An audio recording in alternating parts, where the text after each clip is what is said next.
ही पीटीएम हुकूमत शहबाज शरीफ, मुराद शाह, ज़रदारी इन गरीब माण्हुनि खां जीअण जो हक़ खसियो आहे। छो त ही महांगाई जो जो बम किरायो अथनि, पेट्रोल जो 273 रुपया लीटर कयो अथनि, डीज़ल खे महांगो कयो अथनि ऐं गैस महांगी आहे। सिर्फ़ु ऐं सिर्फ़ु उन ते टैक्स हणी असां ग़रीब आवाम जो पैसो उहो लुटे फुरे ॿाहिरि मुल्कनि में ही पंहिंजा बंगला था ठाहिनि, पंहिंजनि ॿारनि खे तइलीम था ॾियनि।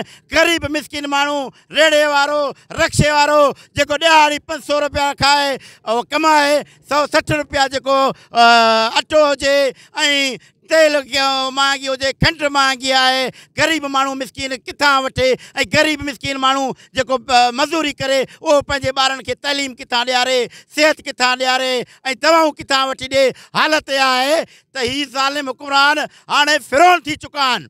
असीं चऊं था वक़्त जे हुकुमराननि खे त सीट खाली करे वञो।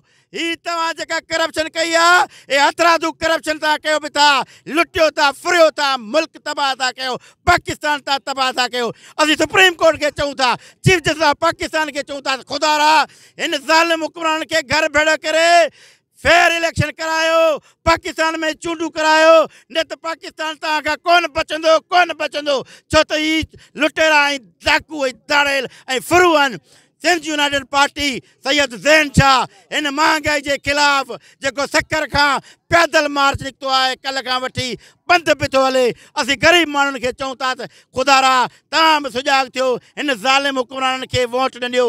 ही वोट जे ताक़त ते हुकुमरानी करे अरबे खरबे रुपया ठाहे ॿाहिरि मुल्कनि में पैसा वञी ठाहिनि था। हिननि खे वोट न ॾियो। ईंदड़ इलेक्शन में जेकॾहिं अचनि हिननि खे पातर हणी, पैदा हणी पंहिंजे ॻोठनि में भॼायो था। असीं